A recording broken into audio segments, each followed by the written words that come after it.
So we are taking a hard line with short-term rentals. I'm sure you've seen the bylaw that we have put out there, which will now start taxing them like hotels.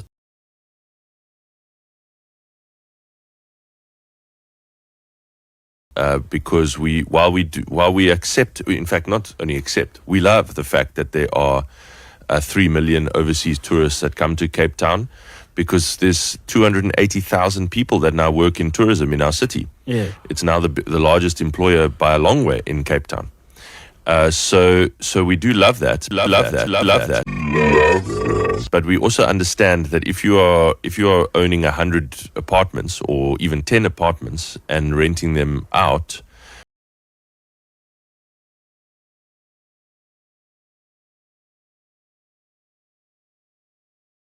on these international platforms, Airbnb, Booking.com, and so on, you are basically running a hotel. That's what you're doing. It just doesn't have a brand name, and it doesn't have it doesn't say Hilton or Holiday Inn above the door, but that's what it is.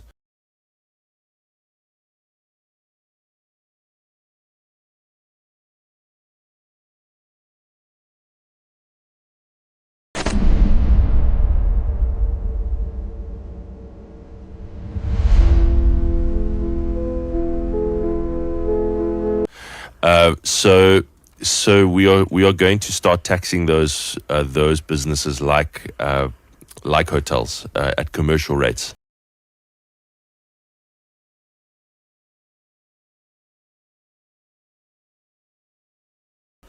And I think that will help a little bit. I don't think it will help entirely, but it will help a little bit to get more of those apartments back onto the long-term rental market for ordinary Cape Townians.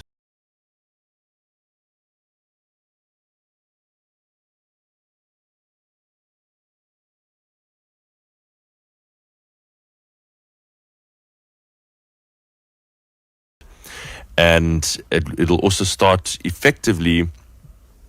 Many people have said in Cape Town we need a tourism tax. We need a tourism tax. We need a tourism tax. We need a tourism tax.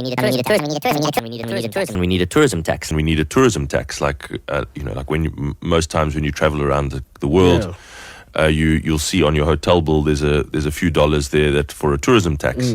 So that basically will operate like a tourism tax for those tourists who use those properties. So that will be good for the city, I think, and that is coming later this year. It's already there. But how do you get those short-term rentals to pay that, right? Because it's just on their rates bill. But would they have to declare to the city that their property is being used for short-term rental purposes? Yes. So the way that we are doing it is we are actually, this is why it actually took us a while. We tried first by going to each owner. We went to Tashreeq and said, we think this apartment you own is a Airbnb. Yeah. And then you would write back to us and say, no, I promise it isn't. My, sometimes my mom stays there or whatever. And then we'd have to enter into an argument with you. And that was just taking way too long. So now what we've said, the purpose of this bylaw is actually to say to the platform providers, we go to Airbnb and Booking.com and Lekker Slaap and the others, and we say, if you put this property on your platform, it has to be registered with us. And we are going to bill it accordingly. But do you suspect there will be compliance with registering that property, because they will have no option. Your tax will only be effective if the people that's meant to be paying it are paying it. Yeah, no, they will have no option. So in order to be on that platform, you will have to be registered, as a business property or a hotel property with us. But I just want to make it clear, because I'm sure that you'll have some callers. There are some people.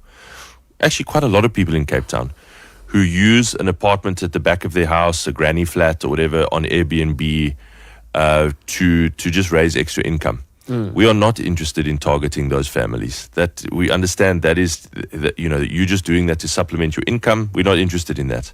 This is specifically for commercial operators, people running what we call a decentralized hotel. Yeah.